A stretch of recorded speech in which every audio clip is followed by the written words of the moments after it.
I've been making videos in League for upwards of 3 years at this point, and a question I've gotten many times from the outset to now goes something like this. Why does the balanced team buff a champion then nerf it immediately after? Why can't they just give us a break? Typically, they're referring to a specific champion or group of champions. You tend to find this happening a lot down in bot lane. Not pointing any fingers, just an example. I find the bot lane to be the best place to explain this sort of habit of Riot's design philosophy because it's the most noticeable down there. Top jungle, mid, and even support have become highly saturated with every class over time. It's no longer top having mostly vanguards and fighters, mid lane having mages and assassins, and supports having enchanters and wardens. We have everyone everywhere now, even in bot lane. But the vast majority of AD carries are still composed of the marksman class, hence why it's more conspicuous. As I'm sure you've seen before, Doublelift posted a very thought-provoking video on the downsides of a constantly evolving game several years ago, in that he argues the frequent balancing and rebalancing of champions, items, and metas is untenable and likely to cause player fatigue in the long term, to which I agree. So what I wanted to do for today was revisit that topic through the lens of game design, both to establish the reasons behind Riot doing what they're doing and to bring to light the situation they found themselves in due to the course of actions they took.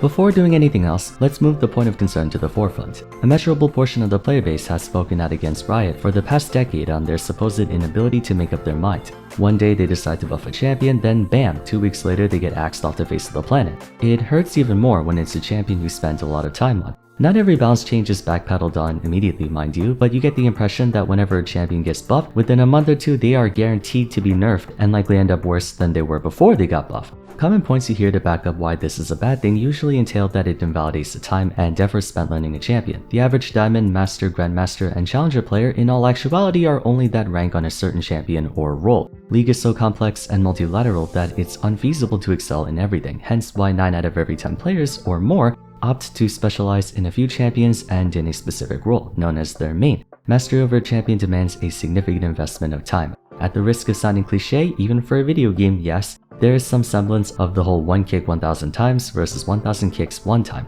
And it's exceedingly rare to find someone who can competently pilot a pool of more than a few champions. The need for such a time investment conflicts with the transient status of champion balance. In fact, it's straight up impossible. How can someone put in hundreds of hours on a champion if they can't stay meta for even a few weeks? I'm exaggerating, of course. All champions are playable to some extent. It may be easier to garner wins on someone with a 53% win rate than a 47, but in the grand scheme of things, your hours of practice on them isn't completely thrown out the window if they get nerfed. That being said, it doesn't alleviate the frustration players experience when the champion they spent so many hours in games on gets nerfed to a point where it's simply not pragmatic to continue playing them, bringing us to the question, why does Riot keep buffing champions and then nerfing them almost instantly the next patch when League of Legends as a game revolves around long-term investment and mastery of a single or handful of champions? Sounds a bit counterintuitive, doesn't it? In Doublelift's video, he suggests that the root of frustration in League in terms of gameplay is that the game changes too much, discouraging anyone from taking a more vested interest in a champion beyond a superficial level. And while change is ultimately necessary to prevent a game from becoming monotonous,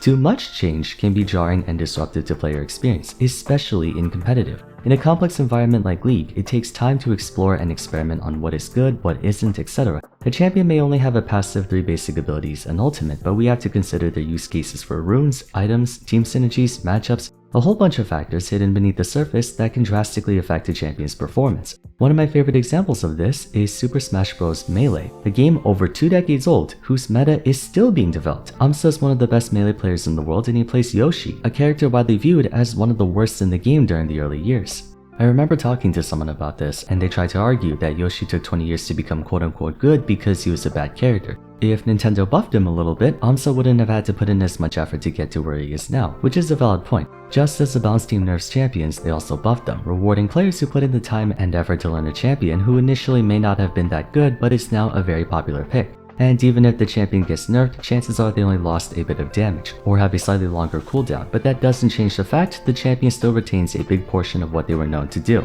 That's how it is in theory, but remember, there are tons of other factors that can make a difference on a champion's usability beyond whether or not their Q has an 8-second cooldown or 9, it's not that simple. A seemingly inoffensive change in numbers may appear to not make a difference, but in reality it can. Take Veigar for example. In 13.4 they upped the cast range on SQ by 1000 units and W by 500. Conceptually he's still the same, but those changes were enough to skyrocket his pick ban and win rate, prompting him to get 2 rounds of nerfs in the versions that followed. To be fair, he was continuously buffed over the past few years, and the range increase was the straw that broke the camel's back, but that's a moment where Riot jumped the gun and overbuffed the character without realizing he was plenty strong before, and now had to scramble to bring him back down. Occurrences like this happen on a near constant basis. Someone gets buffed, they become 100% big ban rate, and then Riot has to gut them out of existence, begging the question why even buff them in the first place. Because there are millions of games played per day, it's easy for data collection to highlight which champions are statistically doing better or worse, incentivizing players to focus on the ones doing well, since they will on average win more games than they lose. The problem, however, is like any statistic, it only tells you what's happening, it doesn't tell you why it's happening.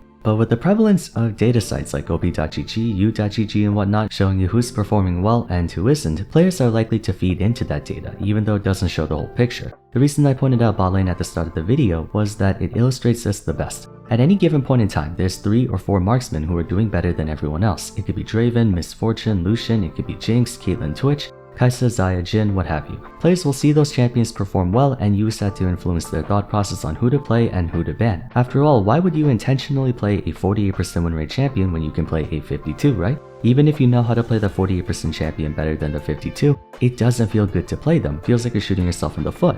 Riot knows that players gravitate towards that data, whether knowingly or unknowingly. That can often lead to an issue of diversity or lack thereof. It's most egregious in pro play. Statistically, X, Y, and Z champions are the best, and because these teams are playing for hundreds of thousands if not millions of dollars, not to mention the prestige and brand recognition that comes from winning a major title like MSI or World Championship, they will do everything in their God-given power to win. Following statistics is the most consistent way to do so. Consequently, however, that results in every single game consisting of the same 10 or 15 champions, and a big contributor to why viewership for pro play has been going down steadily. It gets redundant. I will admit that it has gotten better over the years, but that's only due to the constant balance changes implemented into League. I remember during the 2022 World Championship, one of the analysts pointed out how something like 85 champions were played, which is the highest we've seen in any World Championship ever. So it's clear they're making a concerted effort to get players to play many different champions instead of the same dozen or so over and over. What I find funny is that anytime there's a new innovation, whoever discovered that innovation is praised for their trailblazing ambition and all that junk, when in reality they simply took the time to try something other than what statistics were showing. It's not like they had some secret prophetic knowledge of the future, more that everyone else was too fixated on the shiny S+ next to the 51% win rate champion being the holy grail of peak performance, and the red D next to the 48% win rate champion being a blatant troll pick. The meta pioneers were creative enough to look past the numbers and data, most people aren't. Accounting for this, Riot has basically been forcing change into the game to get players to adapt and find new strategies, because if they didn't, the average player would play whatever is performing well. Not to any fault of their own, the numbers don't lie. In the short term, that's fine, but long term that can be detrimental to player enjoyment and more importantly viewer enjoyment. No one wants to play or watch 500 games of Jhin vs Caitlyn. To repeat stats aren't a bad thing, they're tracked for a good reason, but the overabundance and accessibility of stats works against personal creativity. One of the reasons I enjoy Smash Ultimate as an esport more than League is that in Smash, stats are not very easy to come across, but since there's no established conclusion on who is good or bad, it opens up the possibility that anything can be good. If there are 50 pro players who all have a different opinion on a character, with some saying they're good and some saying they're bad, there's a lower chance a prospective player will be discouraged from picking them up. But if there was a clear voice of authority or a central database that said, I don't know, Bowser has a 22% win rate out of 5,000 sets, then that would be a big red flag for anyone who wants to pick up Bowser, and so they won't bother. It's not a direct one-to-one comparison, but point being, stats that show a character's performance is a lot more influential than some guy on YouTube saying X character is broken and Y character is good.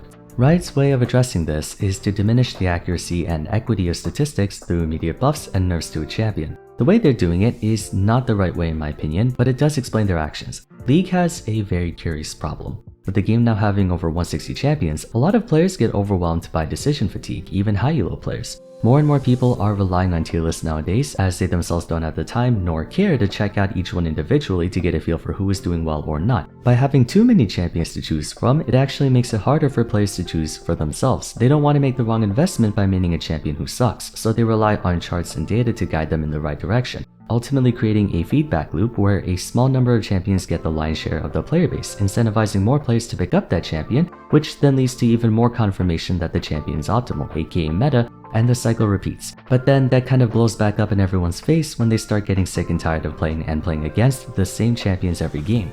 By constantly buffing and nerfing champions, it interrupts that feedback loop, halting it from escalating into a champion oligopoly. So we think. However, that ironically feeds into the very feedback loop is trying to stop. Since the game always changes, players are hesitant to invest any real time or effort into a champion as they're worried that champion might get nerfed or buffed to become pick ban OP, at which point they can't even play the champion half the time, making them become even more dependent on statistics to choose the most optimal way to win. Win rates indicate a champion's performance on average, meaning a 51% win rate champion will net you 51 wins every 100 games for the average person. There are players with a 60% win rate on the champion, but they're not the average, they're the exception.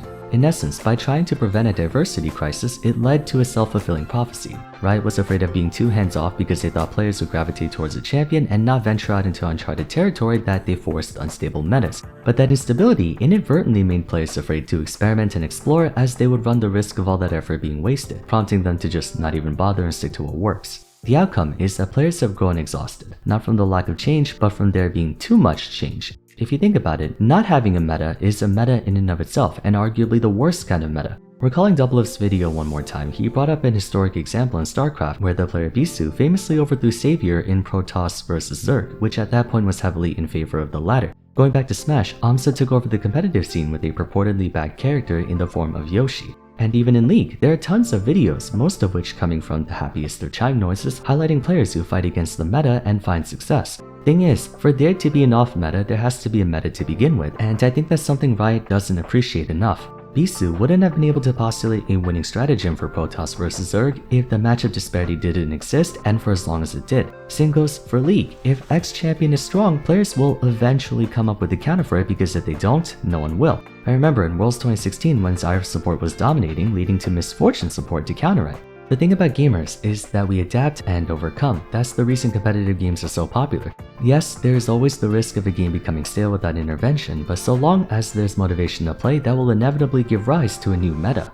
Riot's incessant balance changes effectively took away the need for innovation, even though they tried to justify their non-stop balance changes by saying it was to promote innovation. Why bother when whatever is meta will no longer be meta in a few weeks? Instead of allowing for natural development, Riot artificially pumped in development like a drug, turning the average player base into monkey see, monkey doers. In fact, that's why I think Chimes became so popular. He was a breath of fresh air for everyone who grew tired of the meta slaving, and that's why Vars is so popular right now. He's a player who would play wacky, borderline griefing strats and get challenger with it. So how can this be fixed? Hard to say.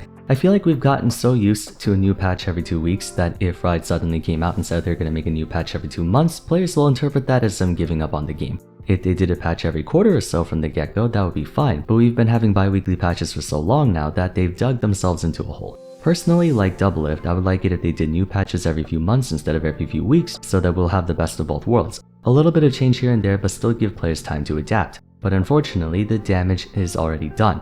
Kind of a weird situation, where players are complaining that there's too much change, but if Riot stops doing that, you know for a fact, people will complain that they're taking too long to make changes. Is it our fault? Yes and no, it goes both ways. Either way, that's my theory on why champions keep getting buffed and nerfed overnight. Feel free to share your own thoughts on the matter in the comments down below. I'd love to hear what you have to say about this. That's going to be it for today though, so if you enjoyed the video, it would be great if you could leave a like and subscribe. Don't forget to follow me on Twitter @Vars, join my Discord server, and check out my other discussion videos if you haven't yet. But till next time, thanks so much for watching, and I look forward to seeing you again soon. Take care.